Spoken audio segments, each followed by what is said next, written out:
என்னடா யோசிக்கிற? அவங்கள மாதிரியான சர்வீஸ் அண்ட் அப்ரோச்சை நீ பார்த்துருக்கவே முடியாது.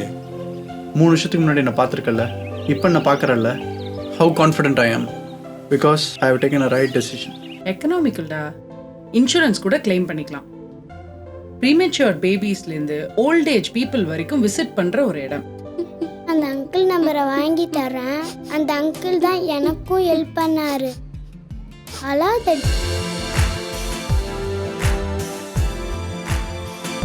எல்லா பேஷண்ட்ஸுக்கும் பர்சனல் கேர் தராங்க.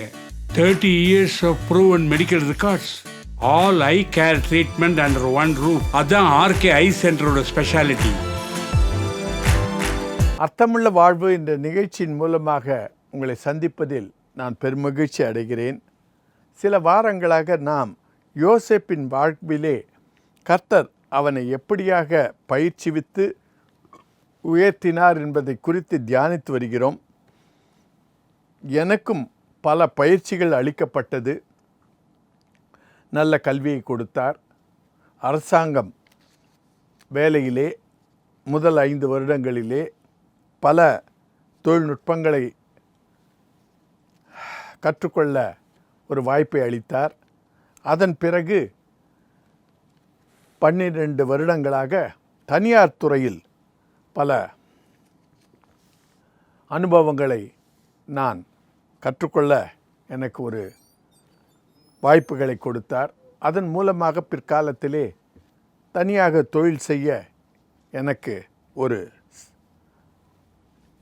அனுபவம் கிடைத்தது. அதுபோல இங்கு யோசேப்பையும் படிப்படியாக அவர் உயர்த்தி வருகிறார்.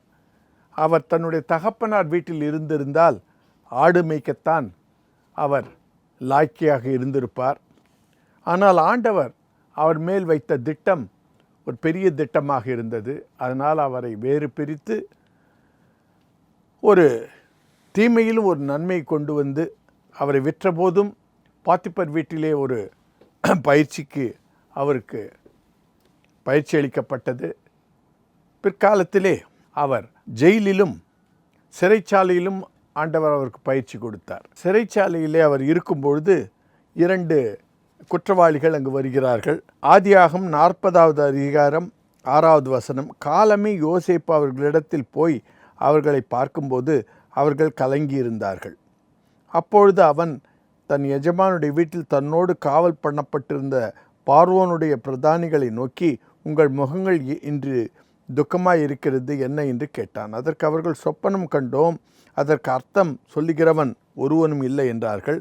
அதற்கு யோசேப்பு, சொப்பனத்துக்கு அர்த்தம் சொல்லுதல் தேவனுக்கு உரியதல்லவா?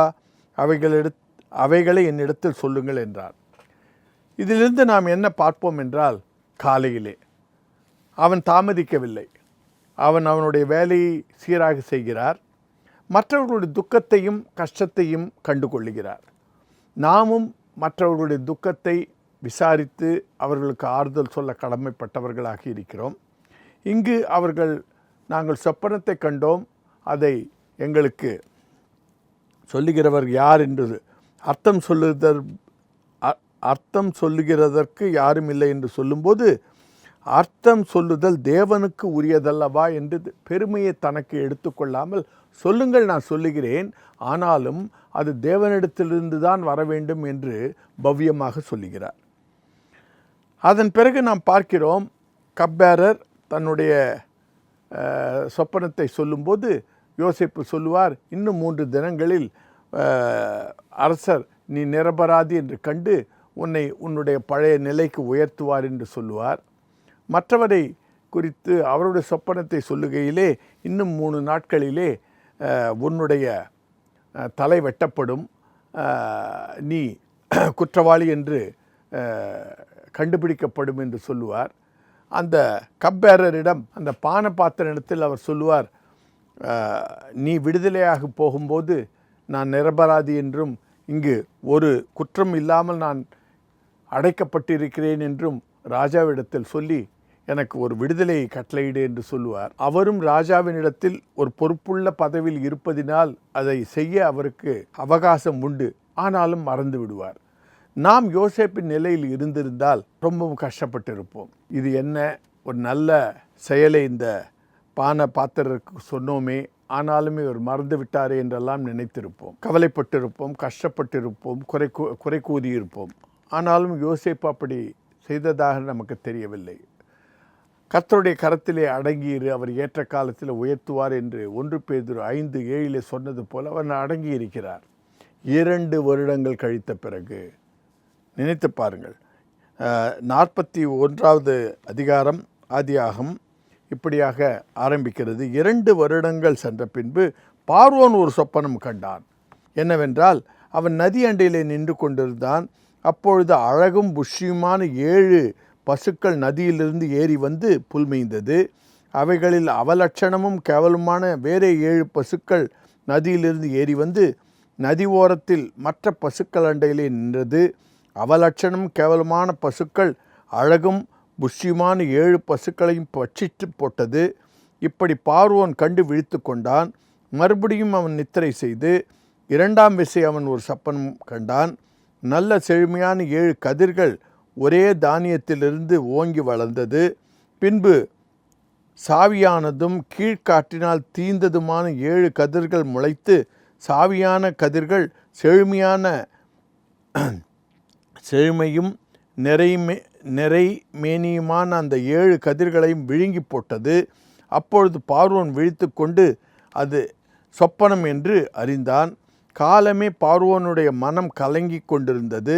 அப்பொழுது அவன் எகிப்தில் உள்ள சகல மந்திரவாதிகளையும் சாஸ்திரிகளையும் அழைப்பித்து அவர்களுக்கு தன் சொப்பனத்தை சொன்னான். ஒருவராலும் அதன் அர்த்தத்தையும் பார்வோனுக்கு சொல்லக்கூடாமல் போயிற்று. அப்பொழுது பானபாத்திரக்காரன் தலைவன் பார்வோனை நோக்கி, நான் செய்த குற்றம் இன்றுதான் என் நினைவில் வருகிறது. 2 வருடங்களுக்கு முன்பாகவே இந்த நினைவு வந்திருந்து ராஜாவிடம் பரிந்துரைத்து அவனை விடுதலை செய்திருந்தால், இப்பொழுது ராஜாவுக்கு இந்த சொப்பனம் வரும்போது யோசேப்பு அந்த சிறைச்சாலையில் இருந்திருக்க மாட்டார். அவர் அரசருக்கு முன்பாக வந்திருக்க கூடாமல் போயிருக்கும், எங்கோ மறைந்திருக்கலாம். ஆனாலும் ஆண்டவர் திட்டமிட்டு அவர் சிறைச்சாலையில் வைத்து பார்வோனுக்கு எப்பொழுது அந்த சொப்பனம் வருகிறதோ அப்பொழுது அந்த பானபாத்திரனுக்கு நினைவூட்டி அவனை கொண்டு வருகிறார். பிரசங்கி 3:1 இப்படியாக நமக்கு எழுதப்பட்டிருக்கிறது. ஒவ்வொன்றுக்கும் ஒவ்வொரு காலம் உண்டு, வானத்தின் கீழ் இருக்கிற ஒவ்வொன்று காரியத்திற்கும் ஒரு சமயம் உண்டு. பிரசங்கி 3:11 இப்படியாக காணுகிறோம். அவர் சகலத்தையும் அதனதன் காலத்திலே நேர்த்தியாக செய்திருக்கிறார், உலகத்தையும் அவர்கள் உள்ளத்திலே வைத்திருக்கிறார். ஆதலால் தேவன் ஆதி முதல் அந்த மட்டும் செய்து வரும் கிரியை மனுஷன் கண்டுபிடியார். ஆண்டவருடைய திட்டங்கள் அலாதி, நம்மால் புரிந்து கொள்ள முடியாது. ஆனாலும் நாம் அவர் மேல் நம்பிக்கையாக இருக்கும்போது சகலம் நமக்கு நன்மைக்கு ஏதுவாக ரோமர் 8:28 கூறியது போல நடக்கும். அதற்கு நாம் விசுவாசம் உள்ளவர்களாக இருக்க வேண்டும். அவருடைய பலத்த கரத்துக்குள்ளே அடங்கி இருக்க வேண்டும். 1 பேதுரு 5:7 சொன்னது போல அவருடைய பலத்த கரத்துக்குள்ளே அடங்கி இருக்கும்போது ஏற்ற காலத்திலே அவர் உயர்த்துவார். அந்த ஏற்ற காலம் இப்பொழுது யோசேப்புக்கு வந்தது. ராஜா கூப்பிட்டு வர சொல்லுவார். துரிதமாக யோசேப்பை அவர்கள் முகசவரம் செய்து புதிய ஆடைகளை அணிவித்து கொண்டு வருவார்கள். அதிலிருந்து என்ன தெரிகிறது என்றால், அந்த சிறைச்சாலை சூழ்நிலையிலே அவ்வளவு சுத்தமாக இருந்திருக்க முடியாது. ஒரே நொடியிலே ஆண்டவரால் உயர்த்த முடியும். வந்து நின்றபோது ஃபாரோ மன்னர், எகிப்து மன்னர் தன்னுடைய சொப்பனங்களை கூறுவார். அப்படி கூறும்போது அந்த பகுதிகளை நாம் வாசிக்கும்போது நமக்கு தெரியும். யோசேப்பு அந்த கனவுகளை கூறுவார். கனவுகளை கூறிவிட்டு சொல்லுவார், அந்த பானபாத்திரர் உன்னால் அந்த கனவுகளுக்கு அர்த்தம் கூற முடியுமாமே என்று சொல்லுவார். அதற்கு யோசேப்பு சொல்லுவார், கனவுகளுக்கு அர்த்தம் கூறக்கூடியவர் கடவுள் ஒருவரே. 14வது வசனத்திலே, அப்பொழுது பார்வோன் யோசேப்பை அழைப்பித்தான். அவனை தீவிரமாய் காவல் கிடங்கிலிருந்து கொண்டு வந்தார்கள். அவன் சவரம் பண்ணி கொண்டு வேறு வஸ்திரம் தரித்து பார்வோனிடத்தில் வந்தான். பார்வோன் யோசேப்பை நோக்கி, ஒரு சொப்பனம் கண்டேன், அதன் அர்த்தத்தை சொல்ல ஒருவரும் இல்லை. நீ ஒரு சொப்பனத்தை கேட்டால் அதன் அர்த்தத்தை சொல்லுவாய் என்று உன்னை குறித்து கேள்விப்பட்டேன் என்றார். அப்பொழுது யோசேப்பு பார்வோனுக்கு பிரதியுத்தரமாக, நான் அல்ல, தேவனே பார்வோனுக்கு மங்களமான உத்தரவு அருளி செய்வார் என்றார். இதிலிருந்து நாம் பார்க்கிறோம், தேவனுடைய கிருபையை, வரத்தை அவன் பெருமையாக எடுத்துக்கொள்ளவில்லை. எல்லா பெருமையும் இறைவனுக்கே என்று சொல்லுகிறார். அப்பொழுது அந்த சொப்பனங்களை கேட்டுவிட்டு அவர் சொல்லுவார், 2 சொப்பனங்களும் ஒன்றுதான், துரிதமாக ஆண்டவர் அதை செய்ய இருக்கிறதுனாலே அதை 2 முறை உமக்கு காட்டியிருக்கிறார். அதுவும் இல்லாமல் இது தப்பாது, அவர் நிர்ணயித்து விட்டார். இந்த 7 வருட காலத்திலே உங்களுக்கு நல்ல செழுமையான ஒரு அறுவடை இருக்கும். அதன் பிறகு வரும் 7 வருடங்களிலே ஒரு வறட்சி இருக்கும். ஆதலால் நீங்கள் என்ன செய்ய வேண்டுமென்றால், ஞானமுள்ள ஒருவரை தெரிந்து கொண்டு இந்த முதல் 7 வருட காலங்களிலே 20% தானியத்தை சேமித்து வையுங்கள். அப்படி சேமித்து வைக்கும்போது இந்த 7 வருட காலங்களிலே அது 140% இருக்கும். அதன் பிறகு வரும் 7 வருடங்களுக்கு இவற்றையெல்லாம் நீங்கள் பயன்படுத்தி கொண்டு உயிர் வாழ முடியும் என்று ஒரு ஆலோசனையை சொல்லுவார். அவர் சொப்பனத்துக்கு ஒரு அர்த்தத்தை மாத்திரமல்ல, மகிமையை தேவனுக்கு கொடுக்கிறார். என்ன செய்ய வேண்டும் என்பதையும் அவர் அரசருக்கு தெரிவிக்கிறார். இது ஒரு பெரிய காரியம்.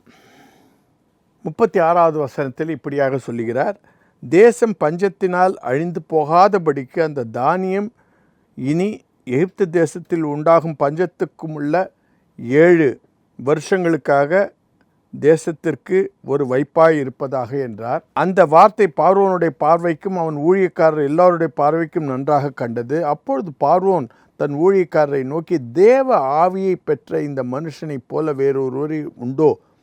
பின்பு பார்வோன் யோசேப்பை நோக்கி, தேவன் இவற்றையெல்லாம் உனக்கு வெளிப்படுத்தி இருக்கிறபடியால் உன்னைப் போல விவேகமும் ஞானமுள்ளவன் வேறு ஒருவரும் இல்லை.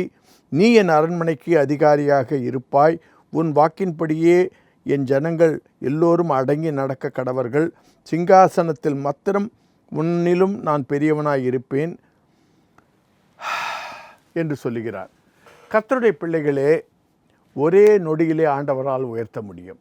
நாம் ஆண்டவனுக்கு மகிமையை கொடுக்கும்போது ஆண்டவர் நம்மை உயர்த்துகிறார்.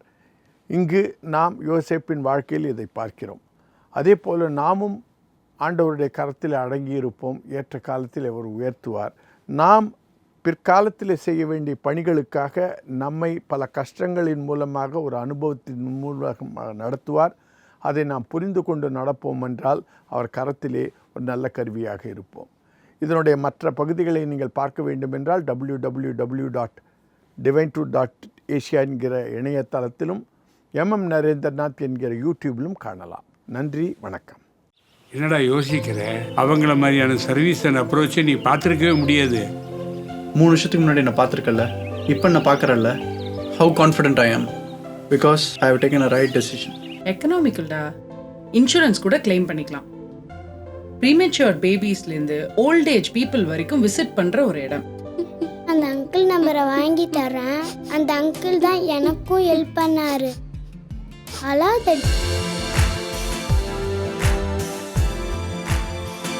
எல்லா பேஷண்ட்ஸுக்கும் பர்சனல் கேர் தராங்க. 30 years of proven medical records.